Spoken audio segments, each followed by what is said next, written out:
여호수아 5장 1절에서 12절까지 말씀 한 절씩 교독하겠습니다. 요단 서쪽의 아모리 사람의 모든 왕들과 해변의 가나안 사람의 모든 왕들이 여호와께서 요단 물을 이스라엘 자손들 앞에서 말리시고 우리를 건너게 하셨음을 듣고 마음이 녹았고 이스라엘 자손들 때문에 정신을 잃었더라. 그때 여호와께서 여호수아에게 이르시되 너는 부싯돌로 칼을 만들어 이스라엘 자손들에게 다시 할례를 행하라 하시매 여호수아가 부싯돌로 칼을 만들어 할례 산에서 이스라엘 자손들에게 할례를 행하니라. 여호수아가 할례를 시행한 까닭은 이것이니 애굽에서 나온 모든 백성 중 남자 곧 모든 군사는 애굽에서 나온 후 광야 길에서 죽었는데 그 나온 백성은 다 할례를 받았으나 다만 애굽에서 나온 후 광야 길에서 난 자는 할례를 받지 못하였음이니라. 이스라엘 자손들이 여호와의 음성을 청종하지 아니하므로 여호와께서 그들에게 대하여 맹세하사 그들의 조상들에게 맹세하여 우리에게 주리라고 하신 땅 곧 젖과 꿀이 흐르는 땅을 그들이 보지 못하게 하리라 하시매 애굽에서 나온 족속 곧 군사들이 다 멸절하기까지 40년 동안을 광야에서 헤매었더니 그들의 대를 잇게 하신 이 자손에게 여호수아가 할례를 행하였으니 길에서는 그들에게 할례를 행하지 못하였으므로 할례 없는 자가 되었음이었더라. 또 그 모든 백성에게 할례 행하기를 마침에 백성이 진중 각 처소에 머물며 낫기를 기다릴 때에 여호와께서 여호수아에게 이르시되 내가 오늘 애굽의 수치를 너희에게서 떠나가게 하였다 하셨으므로 그곳 이름을 오늘까지 길갈이라 하느니라. 또 이스라엘 자손들이 길갈에 진쳤고 그 달 14일 저녁에는 여리고 평지에서 유월절을 지켰으며 유월절 이튿날에 그 땅의 소산물을 먹되 그날에 무교봉과 볶은 곡식을 먹었더라. 또 그 땅의 소산물을 먹은 다음 날에 만나가 그쳤으니 이스라엘 사람들이 다시는 만나를 얻지 못하였고 그 해에 가나안 땅의 소출을 먹었더라. 아멘. 오늘 5장 12절까지 여호수아의 가장 1단락 즉 건너라 아바르라는 단어를 가지고 여호수아를 비롯해서 백성들이 요단강을 건너는 장면이 마지막 소개되고 있는 본문의 말씀입니다. 특별히 요단강을 건너라라는 명령을 가지고 그들은 건너기 전에 언약궤와 약 2000규빗, 약 900m 정도 되는 거리를 유지해야 했고 또 그들 스스로 그들의 삶을 경결해야 되는 명령을 전달받았습니다.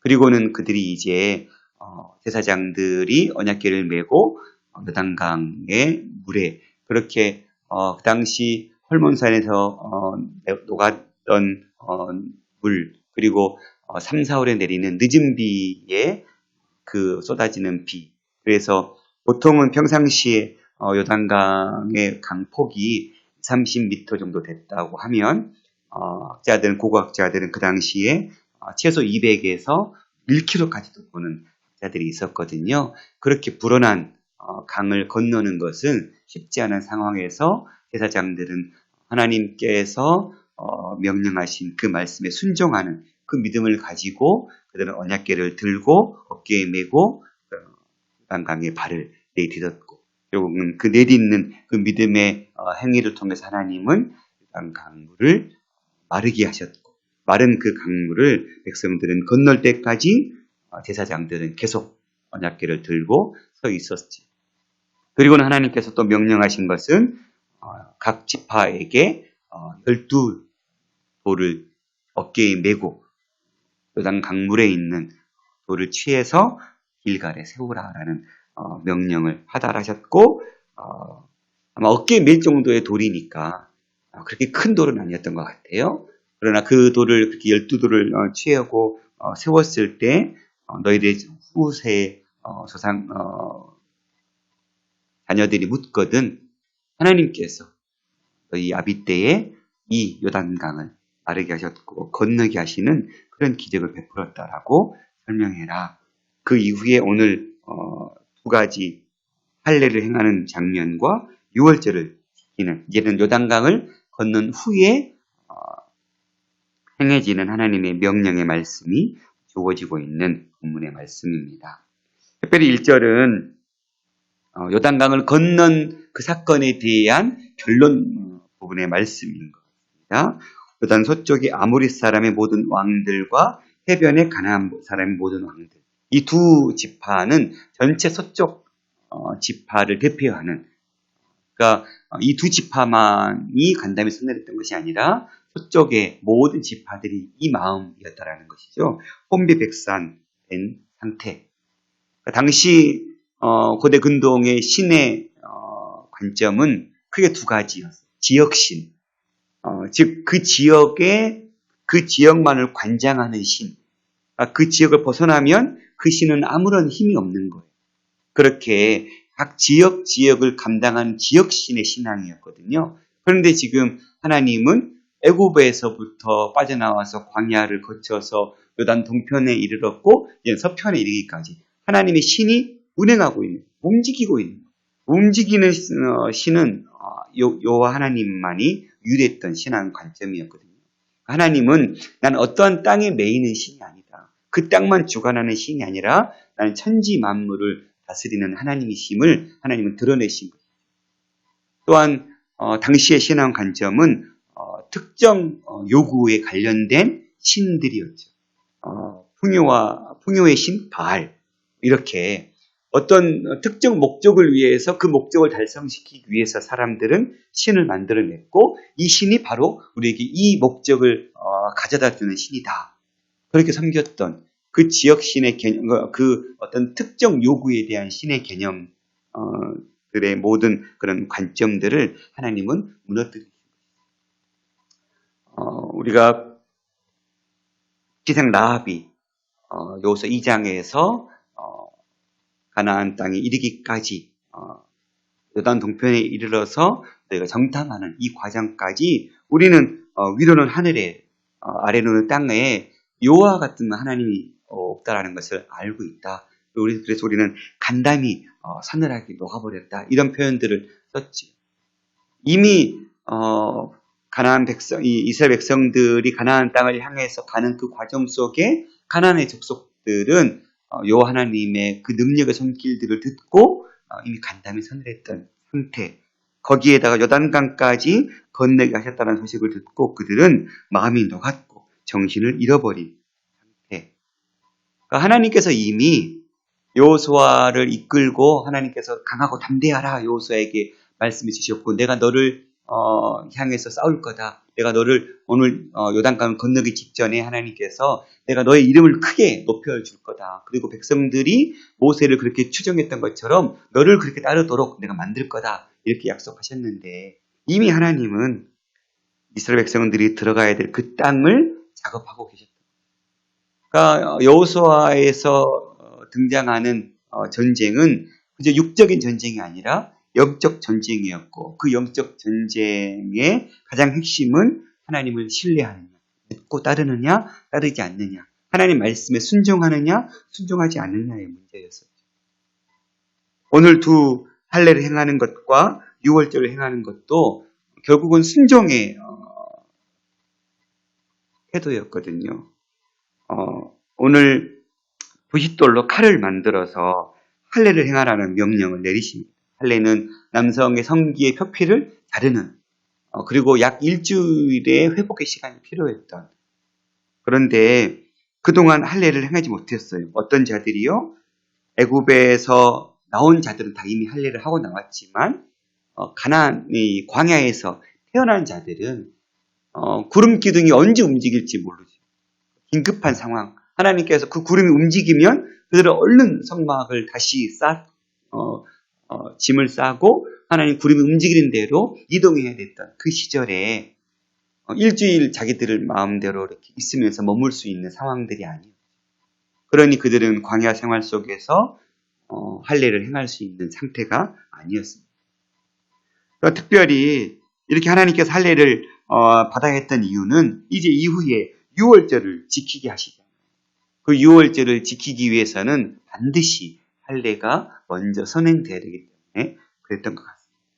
또한 할례를 했던 이유는 언약의 표징인 할례를 받고 언약 백성으로서 이제는 약속의 땅에 들어가는 이 새 출발을 준비해야 되는 준비의 한 단계였던 것이죠. 그동안의 광야 2세대는 아버지 세대라는 그 언약의 백성을 언약을 가지고 여기까지 왔지만 이제 직접 그들과 다시 아버지 세대의 그 언약을 다시 내 세대에 다시 새롭게 언약을 갱신하는 것이죠. 그 갱신의 하나의 요구로서 할례를 행하는 것이 반드시 필요했던 것이죠. 또한 이제 요단강을 건너면 이제는 실제적인 영적 전쟁을 싸워야 했어요. 이제는 실제적인 가나안 7족속과 전쟁해야 했던 것이죠. 그래서 남쪽 전쟁, 북쪽 연합군 전쟁을 통해서 큰 전쟁을 행하잖아요. 그 전쟁을 앞두고 거룩한 전쟁을 앞두고 그들 스스로가 하나님 앞에서 정결하게 해야 될 필요성이 있던 것이죠. 이런 세 가지 이유 정도를 통해서 하나님은 백성들에게 할례를 행하라라는 명령을 내리셨어요. 그리고 그 할례를 행하라고 명령을 내렸던 구체적인 이유, 그 할례 제2세대, 광야 세대가 할례를 받지 못했던 그 이유를 4절에서 7절에 얘기하는데 구체적인 건 광야길에서 난 자는 할례를 받지 못했기 때문이다. 즉 난 지 8일 만에 모든 남자아이들은 할례를 받았어야 했는데 그 광야 생활 가운데 긴급한 구름 기둥이 언제 움직일지 모르는 그 상황 속에서 할례를 행할 수 없었던 그 삶을 40년 동안 살면서 행하지 못했던 그 할례를 이제 하나님은 행하라. 그런데 이미 이들은 요단강을 건너왔어. 길갈이라는 곳에서 지금 베이스 캠프를 치고 있단 말이에요. 그 땅은 이미 가나안 7족속에 살고 있는 땅이에요. 저것들이 요단강 건너왔네? 저것들 치러 가자. 남쪽 연합군, 북쪽 연합군이 길갈로 쳐들어오면 남자들은 전쟁에 나가서 싸워야 될 때인데 광야에서 태어난, 그러니까 광야 2세대는 광야에서 태어난 사람만 있지는 않지만 즉 출애굽 1세대들, 그때의 20세 이하의 자녀들도 여전히 존재하고 있지만 싸우기에는 턱없이 모자란 그런 숫자죠. 이 광야 2세대, 즉 광야에서 태어난 자들이 함께 싸워도 부족할 때에 그들은 지금 이 할례 때문에 누워 있어야 된다면 전쟁에 나갈 상태가 아닙니다. 그러니까 이것은 약속의 땅에 들어갔고 아직 그 땅의 전쟁도 시작하지 않은 상태에서 전혀 전쟁할 수 없는 행위를 하나님은 하라고 명령하신 겁니다. 이것은 순종의 문제였습니다. 결국 그들은 그대로 순종했습니다. 그러니까 아버지 세대의 불순종을 끊어내는 상징적인 행동들입니다. 우리가 이 하나님의 말씀에 순종하느냐 하지 않느냐가 앞으로 우리의 전쟁의 성패가 달려있구나.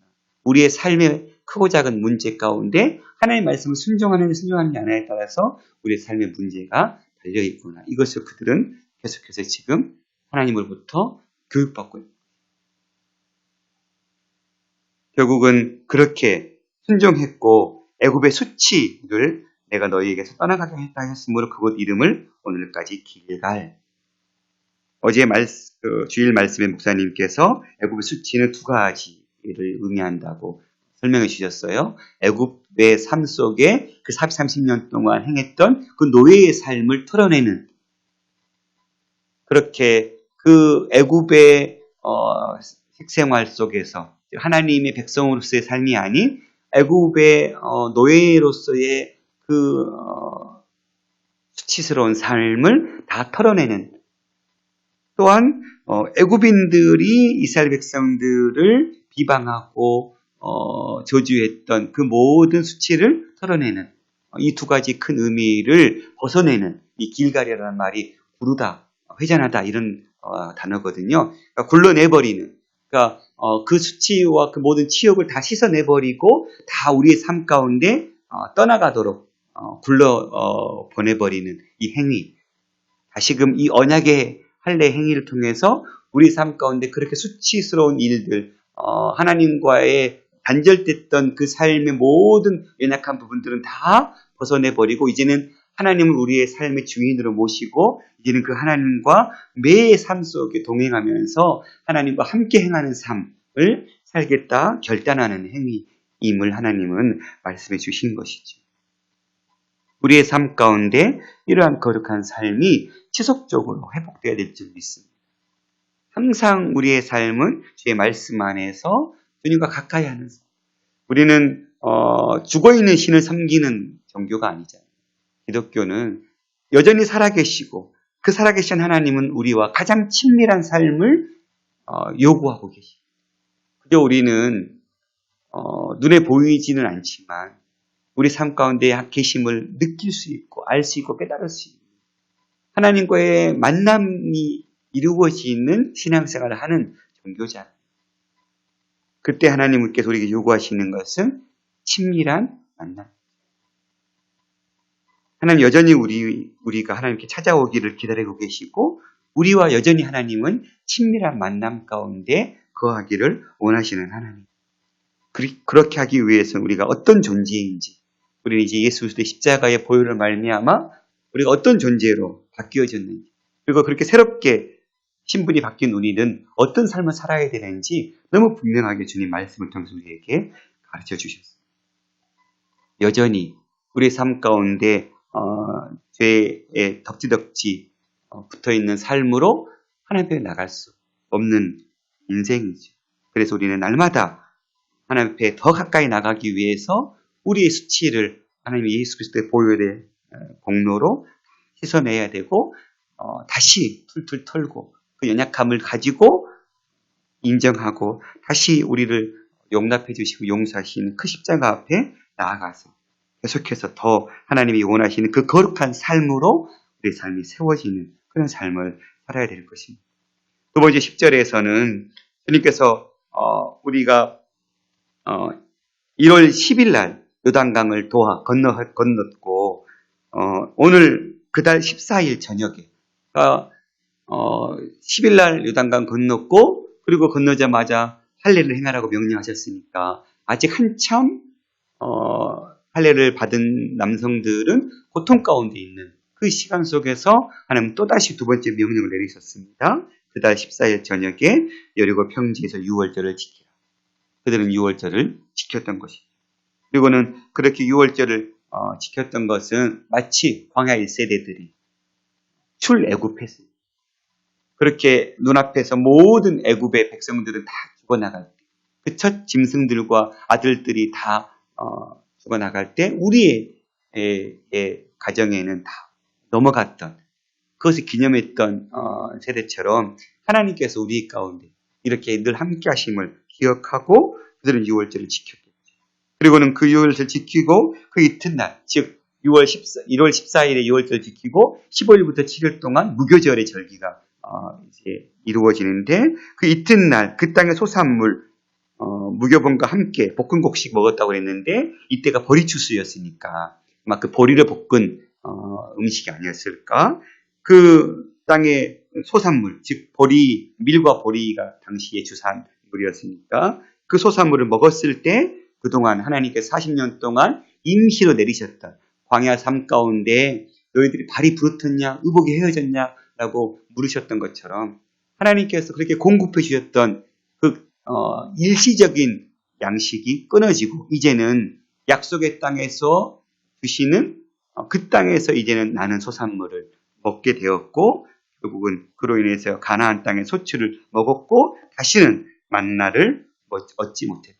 일시적인 양식은 끊어졌고 이제는 지속적인 하나님과의 신뢰 속에서 약속 가나안 땅은 젖과 꿀이 흐르는 땅, 그 땅에서 하나님께서 풍성하게 백성들을 먹이시는 그 땅의 열매들을 먹으면서 하나님께서 어떻게 백성들을 지키실 것인지 경험케 했던 것이죠. 그러나 그 땅, 젖과 꿀이 흐르는 땅이지만 철저하게 하나님을 바라보지 않으면 살 수 없는 땅. 하나님께 적당한 시절에 이른 비와 늦은 비, 복된 장맛비를 내려주지 않으면 살 수 없는 땅. 애국과 같은 땅은 거대한 물줄기 나일강을 통해서 비가 오지 않아도 농사를 지을 수 있는 땅. 그러나 요단강의 강물로는 서쪽으로부터 계속 산지가 800에서 1000m, 1200m 높이 고지 그리고 다시 요단강과 다시 동쪽으로 산지거든요. 그러니까 이스라엘은 서쪽이 평야거든요. 그 평야에서 요단강의 물을 끌어오는 건 그 당시 농업 기술로서는 그냥 상상할 수 없는.